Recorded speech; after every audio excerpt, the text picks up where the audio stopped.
This video demonstrates the standard procedures and good practices for the safe execution of hot work, as well as in confined working areas, and has the purpose of eliminating the danger of fires or gas ignitions during execution of hot work, eliminating the likelihood of workers being overcome by hazardous fumes and gases, as well as a lack of oxygen whilst working in confined spaces, appropriately managing and minimizing risks associated with working in confined spaces and execution of hot work.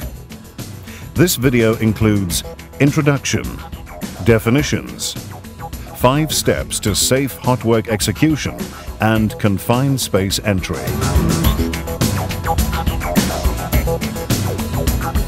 Fires in the workplace and confined space related accidents are often devastating and can result in loss of life, serious injury, and major business disturbances. It must therefore be eliminated at all cost.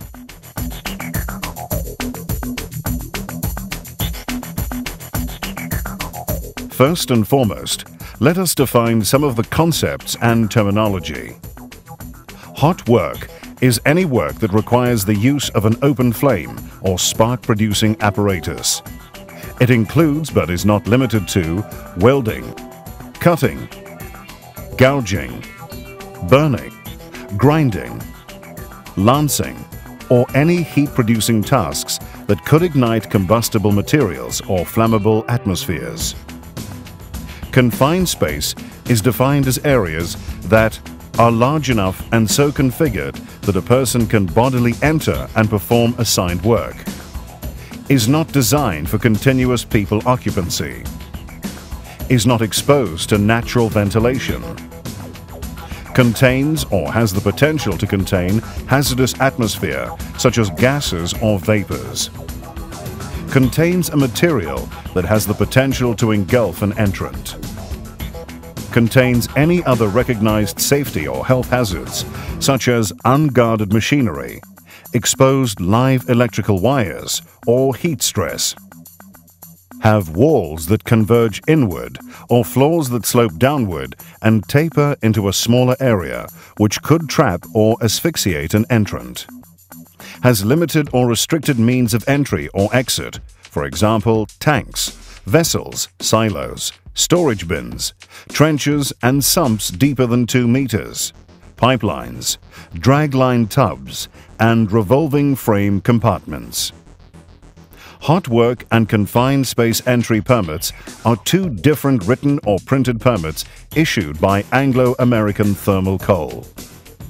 This authorizes safe entry into confined spaces and specified hot work at specific locations and time periods. Oxygen-deficient atmosphere is an atmosphere containing less than 19.5% oxygen by volume.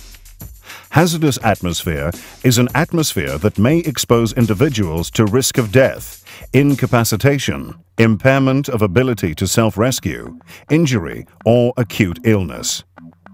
Acceptable entry conditions are conditions that must exist in a permit space to allow entry and to ensure that individuals involved with a permit-required confined space entry can safely enter into and work within the space.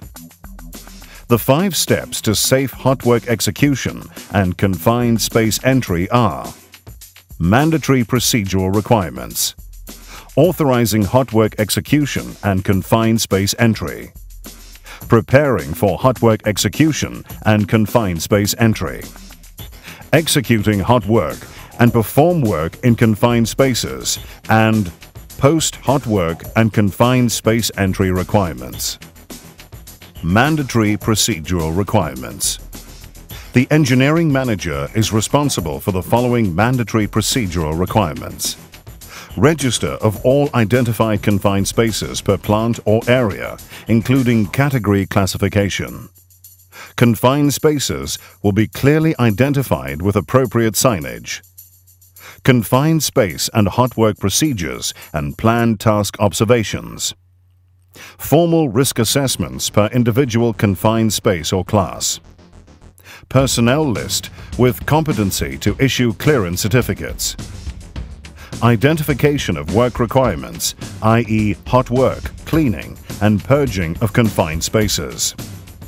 Confined space entry permits and registers. Hot work permits and registers. A procedure to disable and restore fire protection systems during scheduled outages or breakdowns. Emergency evacuation and rescue procedure. Emergency rescue equipment and training certificates. Isolation and lockout procedure and register. Atmospheric testing and sampling equipment certificates and training records. Tools and equipment logbooks. Authorizing hot work execution and confined space entry. Authorization to execute hot work and to enter confined spaces include training, appointments, risk assessments, hot work and confined space entry permits.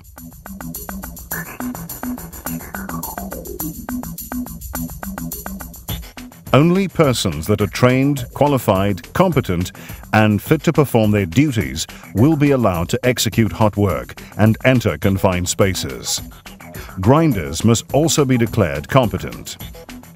This training ensures that individuals are equipped with the skills and knowledge to understand the hazards associated with hot work, working in confined spaces, the contents of permits, and the control measures implemented for their protection, which includes emergency procedures. All hot work operators must attend a training presentation, have passed the hot work assessment and planned task observation before being appointed and authorized by the responsible section engineer. A thorough formal risk assessment is required to identify all hazards, to assess potential loss events, and to identify required barriers. Risk assessments are to be reviewed whenever processes, people, or circumstances change. Identified energies include potential, kinetic, thermal, chemical, acoustic, vibrating energies. These energies could lead to the following significant risks: death by suffocation, fire or explosions, lack of oxygen, claustrophobia, burns, inundation of fluid, engulfment or drowning, toxic fumes or substances, insect and/or snake bites, buried under materials such as mud, coal or rock, electrocution.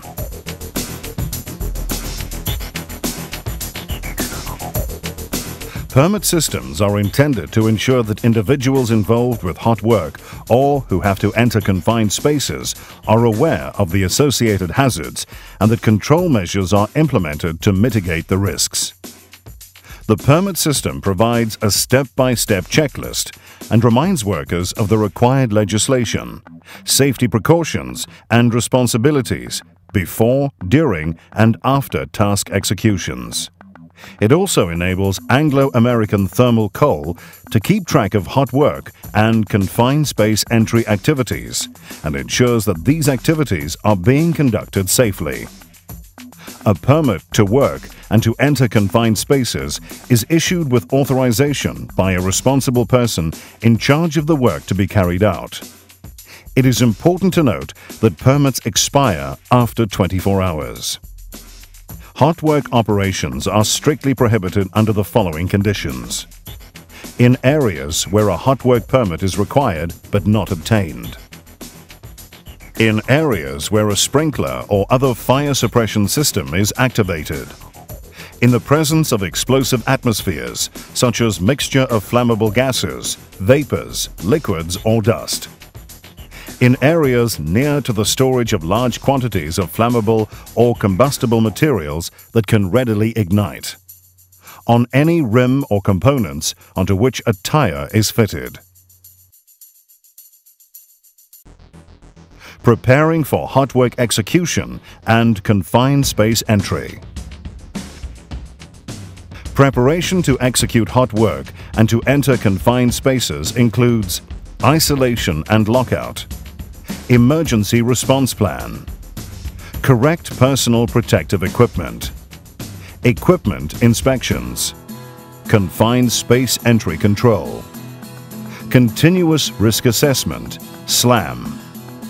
Deactivate automatic fire suppression system. Barricade areas. Make safe of confined spaces.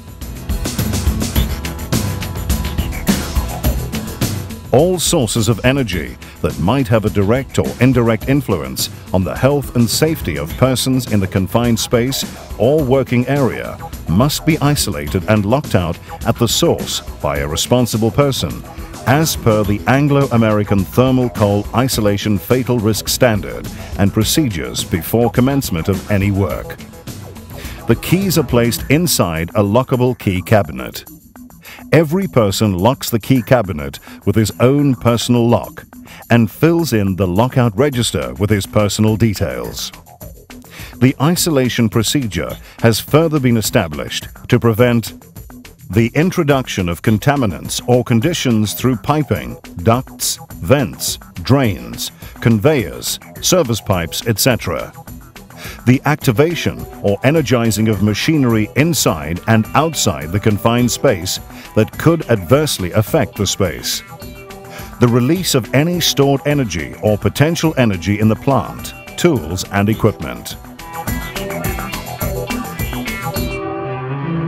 An emergency response plan that was developed from a review of potential emergency scenarios must be in place and discussed before commencement of any work. When things go wrong in a confined space, people may be exposed to serious and immediate danger. Therefore, effective arrangements for raising the alarm and carrying out rescue operations in an emergency are essential. Ensure that there is additional fire suppression equipment available in the case of emergency, such as a fire tender on site during shutdowns. Another best practice is the commonly known dedicated position for fire extinguishers at a drag line shutdown. Additional fire extinguishers are positioned on the ground both sides of a drag line, next to the walking shoes and on deck, at both sides of the machinery house. The shutdown site layout plan also clearly identifies the position of all emergency response equipment.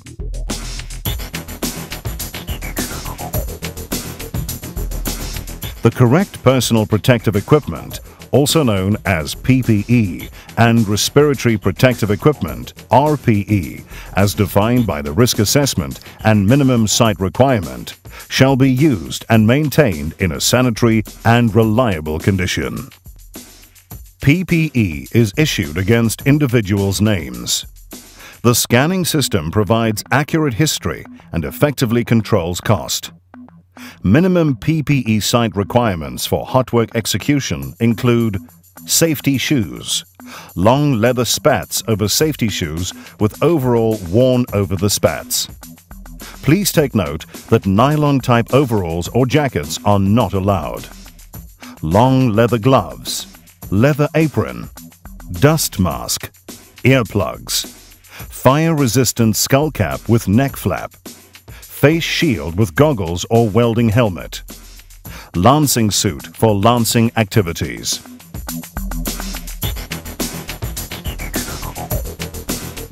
The supervisor issuing the permit to work is responsible for the inspection and signing of equipment logbooks, the check for gas equipment leakage, damage to electrical and welding gables, and special attention is given to welding tongue hand grips. The supervisor further checks that all welding, cutting, and ventilation equipment is safe to use and signs off equipment logbooks. Minimum required safety equipment includes calibrated atmospheric testing equipment that can also measure, monitor, and alarm on flammable and hazardous gas, oxygen deficiency, and carbon monoxide exposure. Adequate fire extinguishing equipment. Effective means of communication to link the person in confined space or executing hot work with a spotter. First aid equipment. PPE and/or RPE suitable for the specific task. Barricades and no smoking signs. portable lighting where required, any other safety equipment identified by the risk assessment, forced ventilation equipment where required. A lifeline is strongly recommended. Naked flame lighters such as matches or cigarette lighters are not permitted, and only friction-type lighters shall be used. Furthermore, only approved lights are to be used in confined spaces. Before work commences, workers execute a tool and equipment pre-use inspection.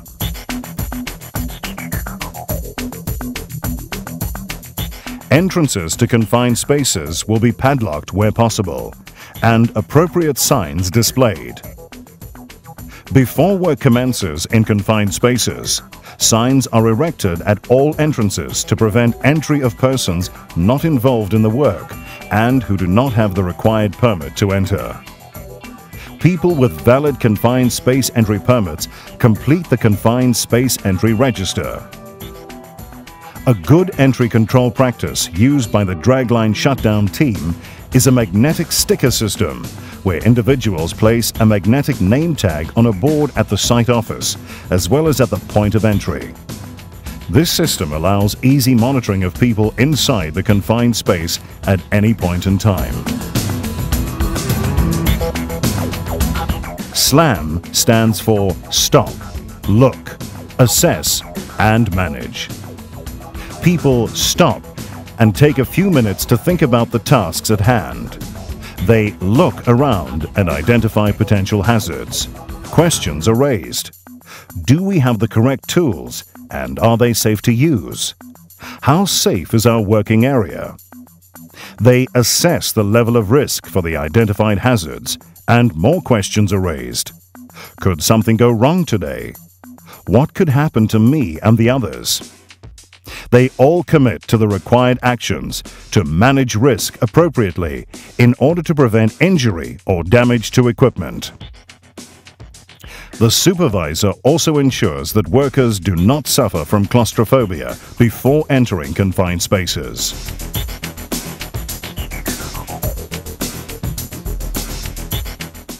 A responsible person signs the automatic fire suppression register and deactivates the systems before the execution of any hot work to avoid accidental discharge of systems that might lead to lack of oxygen and result in suffocation. On completion of all work, the responsible person reactivates the automatic fire suppression systems and signs the register to confirm that fire protection systems are restored and reliable. Working areas are barricaded in such a way that there is no direct or indirect risk to the health and safety of personnel. Nearby personnel must also be suitably protected against heat, sparks, slag, etc. A spotter is required to ensure that people do not enter barricaded areas where hot work is being done, especially in the case of hot work overhead. Barricades carrying no smoking signs are required at every confined space entry.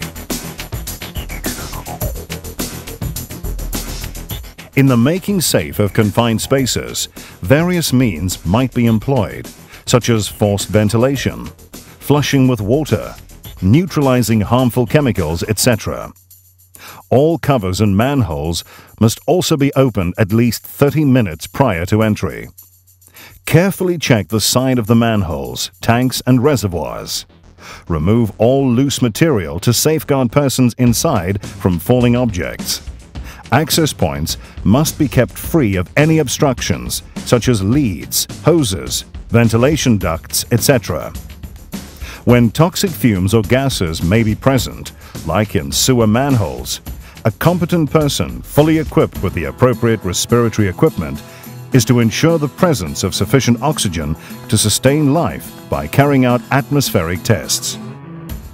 It is vitally important to test for methane, carbon monoxide and oxygen deficiency prior to entering holes or sumps. Acceptable entry conditions must first be achieved before entry to confined space can be permitted. The air we breathe normally contains 21% oxygen by volume, although oxygen levels of 19.5% to 23.5% by volume is considered to be safe. Some situations can cause the level of oxygen to dramatically decrease, leading to an oxygen-deficient atmosphere.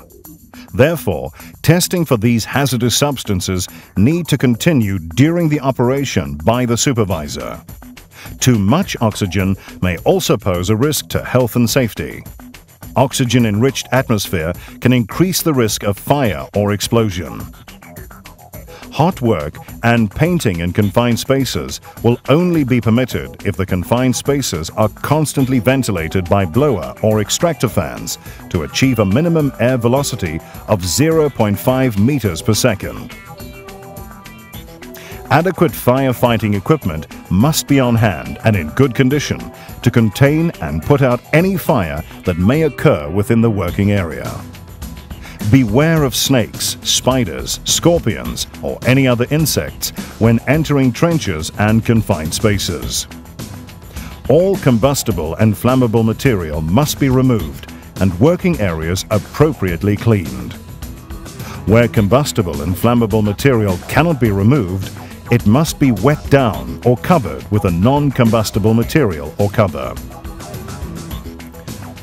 Any exposed equipment, such as gearing, open shafts, gear cases, motors, electrical panels, etc., must be covered with a fire-resistant cover to prevent any damage during hot work execution.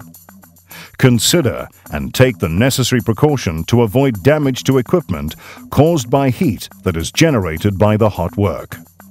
Ensure that gas cylinders are secured in an upright position away from any heat source. To avoid gas explosions, welding preheating propane torches are not permitted in dragline tubs and revolving frames. Controlled preheating systems drastically reduce risk and provide a more effective heat control with printout records.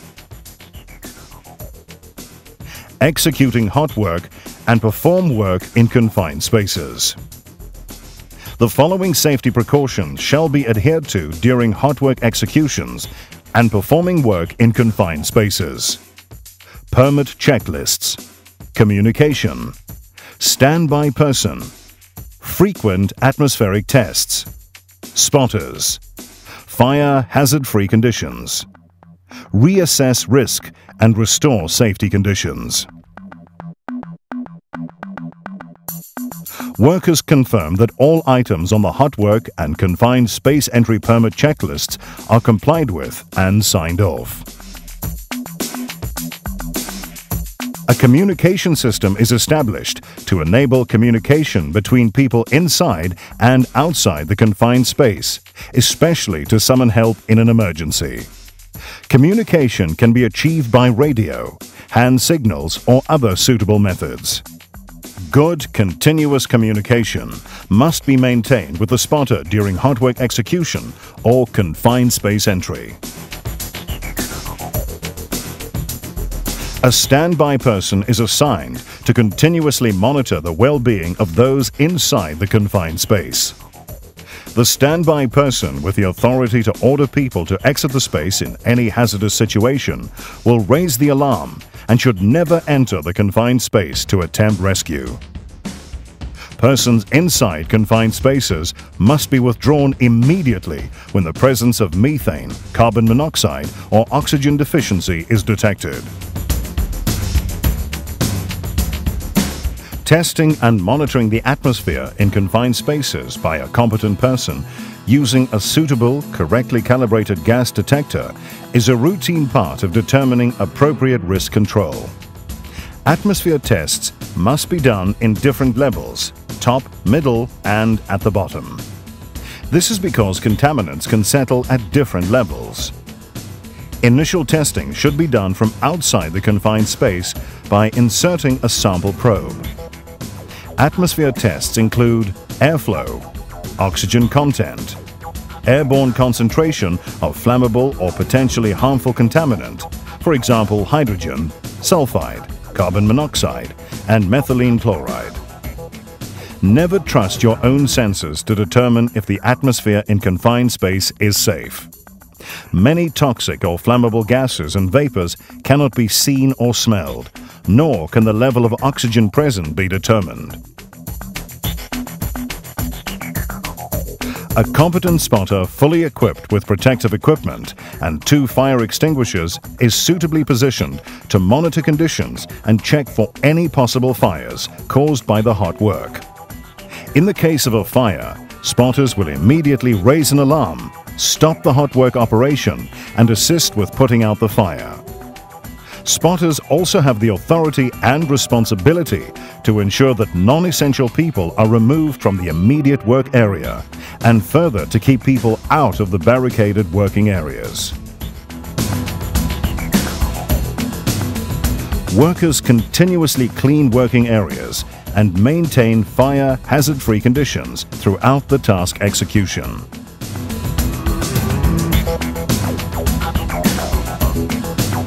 At regular intervals, the safety of the work area is reassessed and safety conditions restored when required. Post-hot work and confined space entry requirements. On completion of the work, the supervisor must conduct an inspection of the work area and systems to ensure that there is no smoldering for 30 minutes after hot work completion.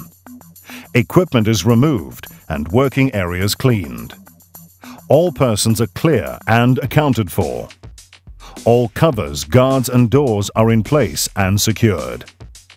Automatic fire suppression systems are reactivated and the register signed off. Permits cancelled and signed off by workers and supervisor. All safety equipment returned in good working order. Isolation and lockout removed.